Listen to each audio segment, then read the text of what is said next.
Hey fans, it's me here for a comic show. It's a great week, a huge week, the first week of September. Lots of great stuff. Unfortunately, we have like some crazy Category 5 hurricane coming at Florida. I don't know if it's really gonna hit us. It probably will, probably somewhere. Don't know if it's gonna hit Orlando. I got tons of water anyway though, and lots of comics to read. So if you're in Florida anywhere and you see this hurricane coming, what you really need to do to prepare, flashlight so you can read your comics, and lots of comics, trades, everything. I remember back in 2004 when we had like multiple huge hurricanes, just reading so many books with flashlight, and people just left me the F alone. It was amazing. Like I've never been more at peace in my recollection than the 2004 hurricanes and just reading stacks of comics with no one saying like daddy or any, yeah, whatever. You guys don't care about that. This is the biggest book of the week. Star Wars Captain Phasma, Journey to Star Wars The Last Jedi. This issue is freaking awesome. Why should you care? You should care because it all takes place during the end of The Force Awakens. Like when she was, thrown into a trash compactor or whatever, that's how it opens.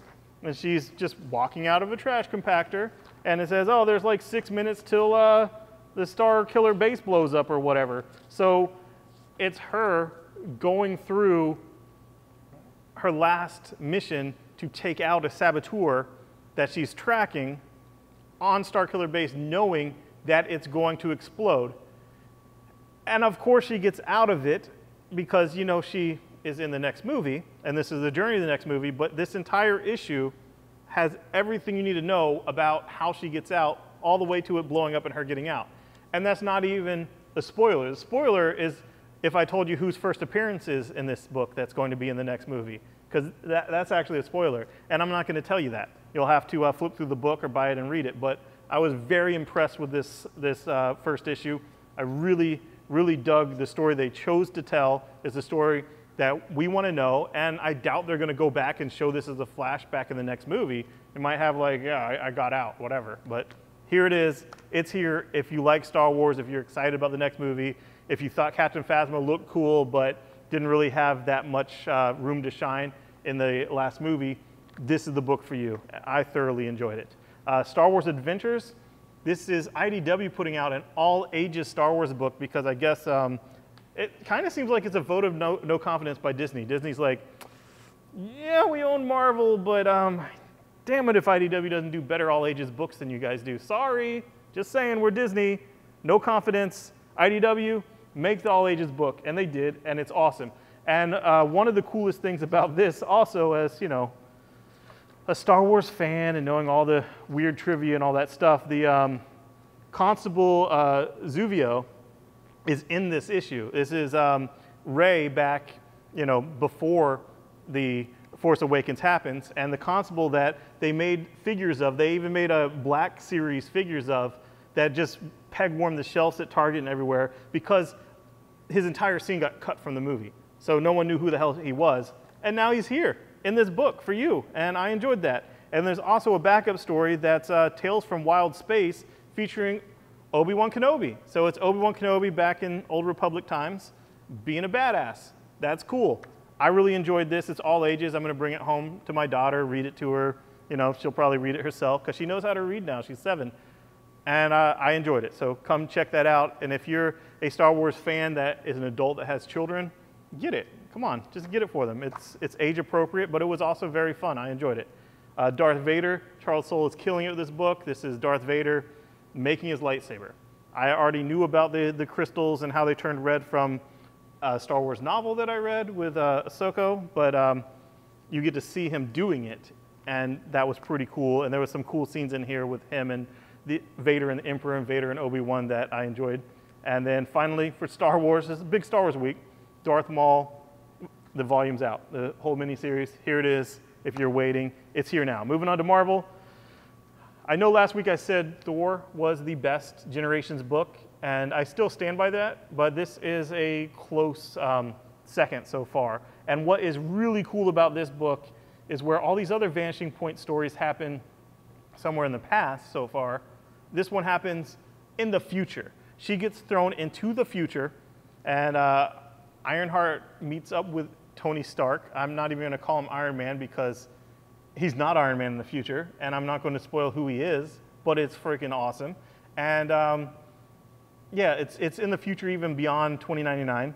And there's a character in here that he really shouldn't exist in our space-time continuum anymore. He's outside of it, but yet he's in this issue as a awesome hint as to what Bendis's plans are for these characters. You know, we saw Doom as the main character in his other Iron Man book, but what could he possibly have planned that would make a lot of old school fans happy? And there's seeds of that in here.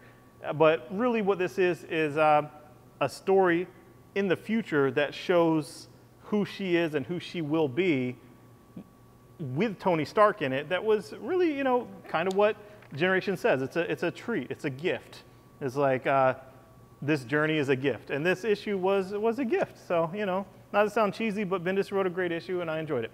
Moving on to Venomverse, we have Venomverse 1, Edge of Venomverse is over, the actual Venomverse is here, and War Stories is here, I guess the only miniseries connected to it. And War Stories has little snippets of stories about certain characters being venomized. It was fun, but this book was pretty crazy. If you like Venom, there's no reason for you not to get this. All the characters are venomized. The actual Venoms are not Venoms anymore. They're dead, right? Spoiler, at the very beginning, the people that were Venom's dead, and now Venom's everyone else. So enjoy. It's pretty crazy, pretty badass. And if you're a fan of the symbiote or that ridiculous tongue or any of the other different symbiote stuff, you'll probably get a kick out of it, because I imagine by the end, every symbiote that ever was will be in this book, and probably some new symbiotes, like probably some anti-Venom. All those dudes will be there. So check it out. And then finally for Marvel, Astonishing X-Men 3. Charles Soule is killing it with this. Easily the best X-Men book. This issue was heavy on Old Man Logan. Had stuff about his continuity in his past that I don't think has ever been revealed that was pretty crazy and had a lot to do with this issue and their current mission.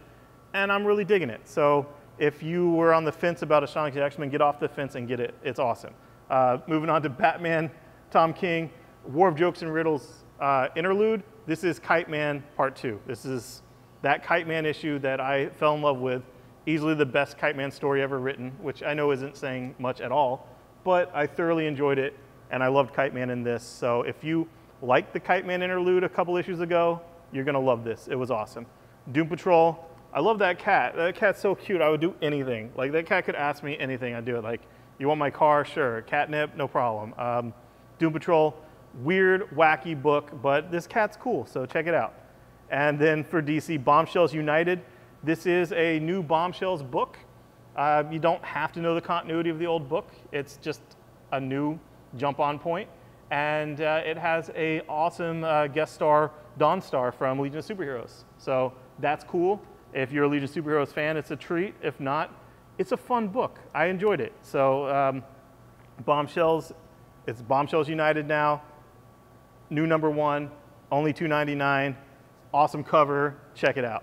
And then finally for DC, part of their Hanna-Barbera line, I guess, though it doesn't say it, Dastardly and Muttley. You know, from the Wacky Racers and Wacky Racelands they did. But this is a completely reimagined thing by Garth Ennis. Garth Ennis, who loves to do war stuff, he's doing it. And yes, it's a real-world type situation where there is a guy named Mutt, as you know, like, you know how like all the military people have like fun code names like Goose and, you know, whatever, G.I. Joe, Bazooka, Alpine, Barbecue, all that nonsense. So his name's Mutt, and he has a dog with him, and they go through some wacky like Looney Tunes, Hanna-Barbera type field, and somehow he and the dog merge, and now he has a dog head, and it's cool. So, and he does the laugh, and I liked it. And if you like Garth Ennis, you know that yes, he does hyper-violence, yes, he does ridiculously funny stuff, but he also tells a good story, especially a good war story. So if you're a Garth Ennis fan, don't sleep on Dastardly and Muttley. Moving on to some indie stuff. This is ridiculous. I don't even know why I ordered this. Trump's Titans. I have the fake news variant cover where I guess Trump is in a bathtub of urine with Putin. That's kind of cool, you know. And then I have the main cover. And what actually attracted me to this was the Reagan's Raiders. It was kind of like a spoof on that. Like, yes, that was a parody. This is a parody of a parody, whatever. Art is always ripping itself off, whatever. So it's cool. It's not pro-Trump at all. It chose him to be kind of a bumbling narcissist. But it's not so anti-Trump. It's not preachy. It's not propaganda either way. It's making fun of him, and it's funny, and it's enjoyable. If you hate Trump, you probably like it more than if you love him, but I thought it was fun. I thought it was funny, and I really don't give a shit. Like, I'm not like really, oh, they're not respecting the president and the office of the presidency. It's like, I don't know, man. When Obama was president, people were talking a lot of crap about the, Muslim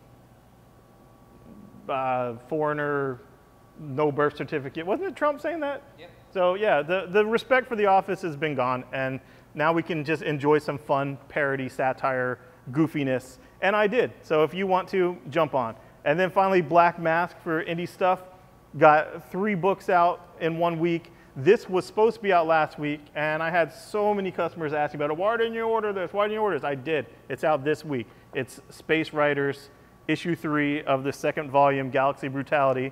The final 4 kids walk into a bank is out, finally, and it was a very satisfying ending for the 5th issue. They do rob the bank, spoiler, but no, it's a great issue. I enjoyed that. And then finally, the collection for the Dregs.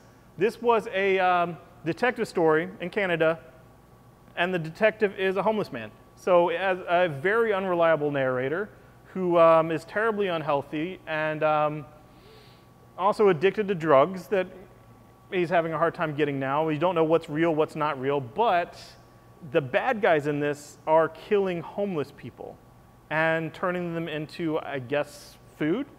I read it. I'm trying not to spoil stuff, but yeah. So their hero, their detective, is another homeless person, and it was pretty cool, you know, like as far as stories about homeless people go. I really enjoyed it. It was cool. You have to have a cool, unique twist or take on something to stand out as an independent comic when there's so many great comics out there done by established creators. If you're going to do something, tell a murder mystery, but with a homeless guy as a detective. Why not? I enjoyed it. Moving on to Image, you got Kingsman, The Red Diamond, issue 1 of 6. The new Kingsman book. The Secret Service has a cool new cover just out this week. That's the collection of what became the first movie. And it's Rob Williams, who writes Suicide Squad. I dig him. It was fun. Yeah, it's not Mark Miller, but whatever. Moving on for Image, Scales and Scoundrels. It was a fun Dungeons and Dragons type book, lighthearted, enjoyable. Sort of like if you like Rat Queens, you'd probably dig it. I enjoyed it. Elsewhere number 2 is out, A Fantasy World, and that is where Amelia Earhart went. D.B. Cooper's there too. Is there anyone else there? I don't know. We'll see.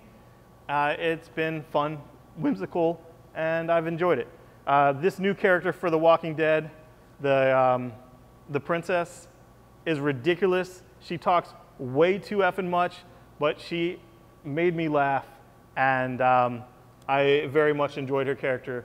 It was fun. Reminds me somewhat of Negan without being sadistic, but talking a lot and talking a lot of shit. And I very much enjoyed this issue, Fear the Princess. It was awesome. And then finally for Image, we have Extremity. Volume 1 is out. So it's out in a collection. It was a very well-drawn book, writer, artist.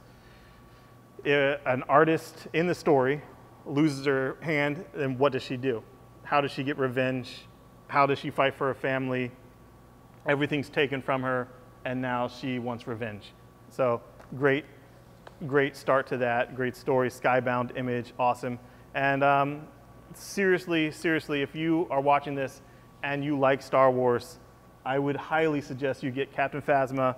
And if you have any children in your life, nieces, nephews, whatever, get this for them. Read it with them, read it to them, give it to them to read. It was fun, and I hope it does well. So that's the week that is. I hope this hurricane doesn't hit. We're still planning on having a concert on Saturday night with Schaefer the Dark Lord from New York, and hopefully that still happens. You'll know next week. Thanks, guys. Bye-bye.